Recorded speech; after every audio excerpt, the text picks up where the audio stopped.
Now these stories have gone on and on and on and on and on and on.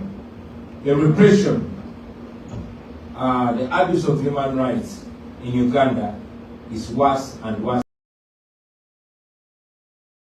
And gentlemen, I am honored to be on this panel with distinguished panelists. My name is Chagulanyi Seta. My real name is Chagulanyi Seta Robert. I always keep complaining that my musical stage name slowly but surely overtook my real name. However, I'm consoled because it's much easier to pronounce. So please call me Bobi. I strongly believe that I shouldn't be the one here, especially if in the room we have my extraordinarily strong wife, Barbara Chagulanyi,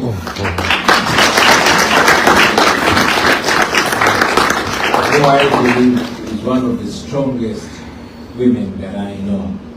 And in addition to that, in the house we have my sister Agatha Abyogedde. She's a lawyer and activist, and she has gone through so much that I believe not so many can stand. However, since today I'm the one invited and I'm the one having a necktie in my neck, I believe I represent them. I've listened to the panelists. However, I strongly believe that if it's to talk about repression, if it's to talk about gross human rights violations, if it's to talk about cross-border repression, if it's to talk about dictatorship, then Uganda should be the country to come first. Uganda is a country of close to 50 million people under the firm grip of General Yoweri Kaguta Museveni for 40 years and counting. He took power by barrel of the gun in 1986, and up to now, he's still in charge of our country. He is famously quoted to have said the problem with Uganda in particular and Africa in general are the leaders that overstay in power. But now it's a very big crime to remind him of what he said when he was my age. I am here not on invitation, not voluntarily. I am here because I ran away, I escaped from my country. On January 15th, we had a presidential election, which I strongly believe we won. I was the main challenger of General Museveni. We had an election where the internet was switched off 2 days to the election, and it remained off for a week. We had an election where immediately after I cast my vote, I was put under house arrest with my wife. But before that, days before, many dozens of our party officials were rounded up and detained. My two deputy presidents, who are women, were abducted a day before the election, and they remained missing for 2 weeks. When they resurfaced, they told an ordeal of being detained in a military barracks supervised by General Museveni's son, Ayongedde, who is actually the Chief of Defense Forces in Uganda. Many people were abducted, they've not been seen again. My deputy president for the Buganda region, the most populous region, had his house raided by the military. See, women play a big role in our elections. They are the organizers. And when somebody is running, we tend to have our tally centers where we collect the declaration of result forms. The women tend to play the most important role of compiling the results. Now, the military raided the house of Honorable Bobi and shot into the house, killing 10 people in his house, 8 of which were women.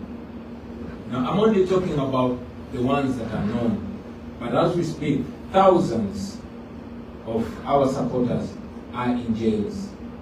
The difference between 2026 and 2021, because I ran in 2021 as well, is that in 2021, there was still a semblance of cover-up. However, in 2026, because the son of the president, who also doubles as the Chief of Defense Forces, the Army Commander, does not pretend to be a good dictator. He will kill people and he will take pride in it. He will post on social media about it. He was proud to post that I have killed 24 of National Unity Platform, which is the political party I lead. I've killed 24 of NUP members, and I'm so willing, I'm looking forward to kill the 25th, which I want to be Bobi. Now Bobi is me.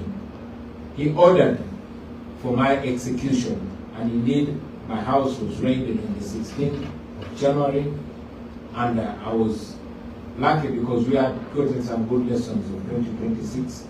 I played James Bond and escaped from my house. Yeah, it would be funny if it wasn't sad. You know, I left my house a few days later. My house was raided again because my wife remained under house arrest. This time, the soldiers broke into my house, only men. They beat up my wife so bad and my other family members, they stripped her naked.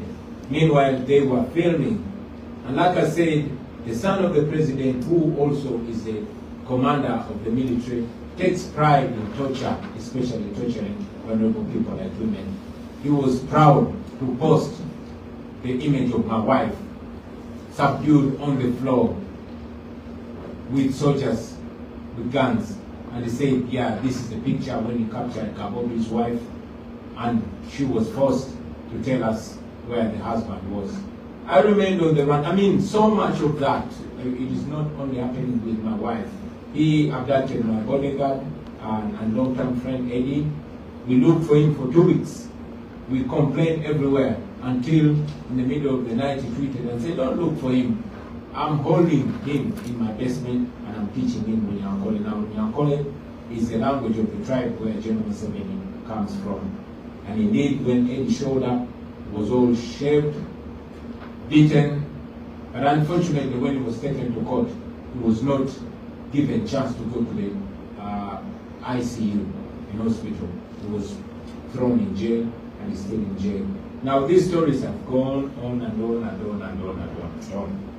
The repression, the abuse of human rights in Uganda is worse and worse and worse as it keeps going. When people talk about the same, I understand when you talk about Tanzania, in Kenya, but like Trevor Noah one time joked, said in Uganda, it is worse. What makes it even worse is that those that we look up to are not looking for accountability. I like that Otieno talked about it. It is not accountability and justice that is looked for, but political settlements. No wonder so many political players are silenced or compromised. We have what is supposed to be the highest moral body, the Interreligious Council. Now the Interreligious Council comprises of religious leaders, leaders of all the religious sects that come together in what is supposed to be a moral body. They went to my house when I was being looked for, when the son of the president was tweeting every day, giving me 48 hours to show up or he will find me and kill me, ordering soldiers to look for me everywhere and kill me. Again, my wife and family was under house arrest. They did not have food because nobody was allowed to go in my house or come out of my house. But when the Interreligious Council went to my house, what they were asking my wife to do, number one, there were two things. First is to warn me not to destabilize the country.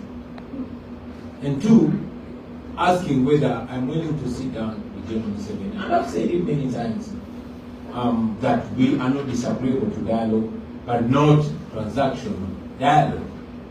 And also reasserting ourselves that it's only free people that negotiate. And our and what works for our country and individual. Now this has also been a big problem to us. We find ourselves in the United States and not in any country in Africa. Why? Because we believe that it is countries like the United States that wield power and influence over authoritarians like General Museveni. We are aware that For a long time, the United States was giving up to $1 billion annually to Uganda in security cooperation. So we have always been requesting, not just the United States, but other developing partners like the EU and the UK, that this aid should be conditioned to values that we all profess: democracy, human rights, and the rule of law. Unfortunately, it has many times played up as if the US and other developing partners are only interested in diplomacy and not democracy. And that we believe that the more we and you friends echo that desire, that is what's going to work.